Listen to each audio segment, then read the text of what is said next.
to hide from law enforcement. But the VPN was actually a sting operation set up by the U.S. Secret Service, who were able to watch everything that went on the forum. They dubbed it Operation Firewall at the U.S. Attorney's Office, and several major Shadow Crew members managed to elude capture, probably because Gonzalez tipped them off. Among those who escaped was his buddy Zoomer. Overall, though, the sting was extremely successful. It resulted in the indictment of 19 of the people who were arrested. In fact, it was so successful that Gonzalez was able to convince the Secret Service to keep him on for a while. They kept him on for 4 years. But it turns out that he had other things in mind that he wanted to play with while he was in their employ.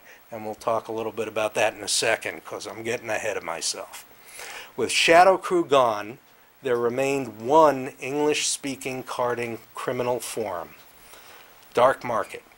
It quickly became the main watering hole for thousands of identity thieves, hackers, and credit card fraudsters.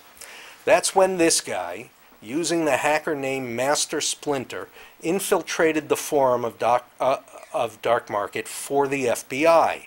And he was so effective at it that he became Dark Market's sysadmin in 2006. As a result, the FBI was able to collect a lot of valuable information on key fraudsters that had been using the forum, until about a year ago, when Turkish law enforcement arrested this guy. He's a notorious ATM skimmer, and he's also a very nasty underworld criminal who's happened to be a senior member of Dark Market.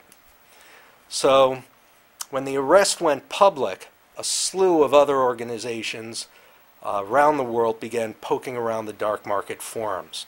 So the FBI decided that it would be prudent to close the operation down before their cover was blown.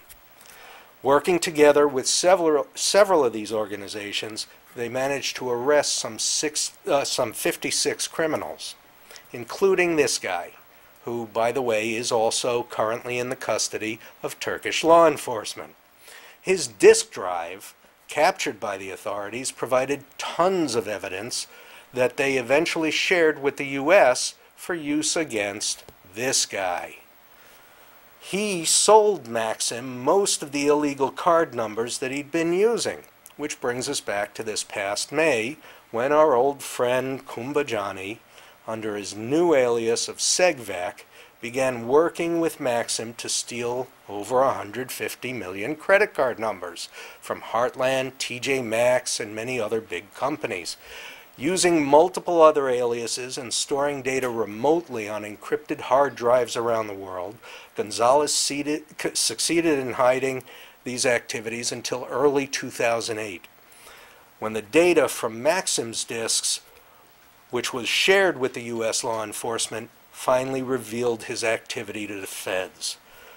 In May of 2008, the feds staged a series of raids targeting Gonzalez, who they now realized had been the mastermind of multiple ongoing credit card fraud schemes. They also learned that Gonzalez and Maxim were aided in part by this class act, who they recruited to write a sniffer called Blah Blah. Great imagination there. It did the legwork for the data heist that siphoned off info from TJX and the other forums. Gonzalez, by the way, is currently in jail, awaiting sentencing later this month, after pleading guilty in September. He's facing 15 to 20 years in prison. And in the Justice Department's report, he'll be forfeiting $2.7 million, about $1 million of which they found buried in cash in his backyard. All right, let's move on and take a broader look at things. In the past year, 3 regions with the greatest amount of criminal cyber activity outside the U.S. have probably been Russia, China, and Brazil. These are hotbeds of cybercrime and other activity, and they've given us a lot to think about in the past, including now. Although their government has been keeping an eye on the internet for years in Russia, Activity in cyberspace is now just starting to be regulated. Within the Russian Federation, no clear lines demark the criminal underworld from the official business economy or from the state. Cybercrime is an ingrained and distinguished feature of the country's socioeconomic landscape. It is not that the Russian government is carrying out attacks directly.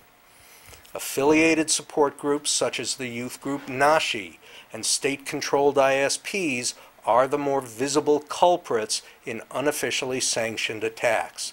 One of the highest profile Russian-related incidents took place just this past summer when a series of attacks in early August targeting Facebook, Twitter, and LiveJournal attempted to silence a single Georgian hacker who was blogging against Russia's involvement in the conflict in South Ossetia.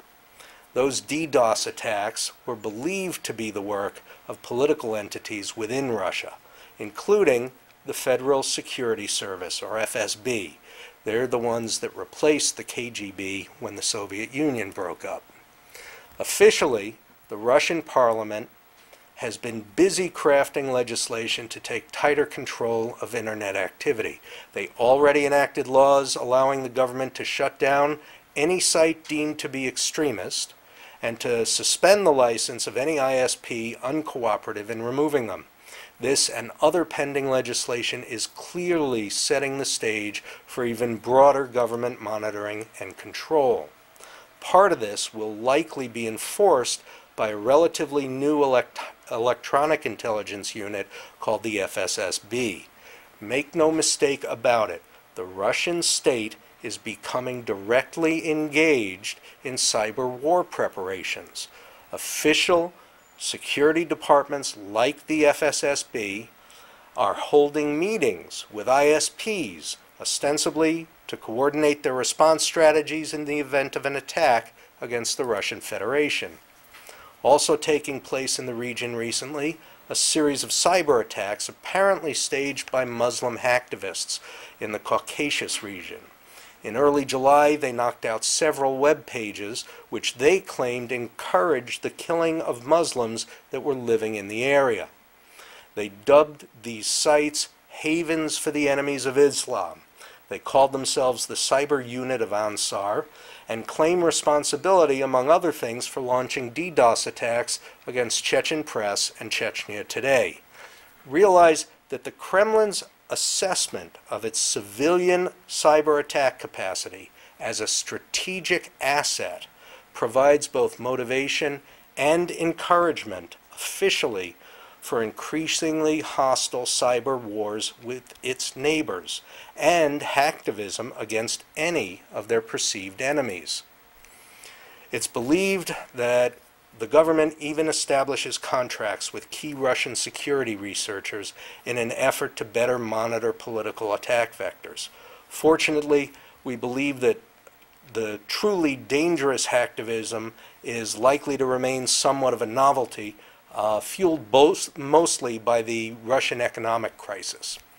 It is the sustained expansion and refinement of Russia's crime cartels that remains the more prominent threat to the West. Remember, Russian cyber criminals have been operating for more than a decade with relative impunity. Their permissive environment has allowed them to expand, diversify, and develop their operations into many of the world's most robust and illicit cyber marketplaces. It's well documented that these cyber cartels operate in ways more akin to high-tech startups. The underground they comprise is, for Russian criminals, the safest place to conduct illicit business. Some have even begun attacking targets within their own country. This recent shift is clearly one cause for much of their parliament's recent legislative activity, which, by the way, was one of the many changes that iDefense correctly predicted for this year. According to Dennis Blair, Director of U.S. National Intelligence, the People's Republic of China is being very aggressive in cyberspace.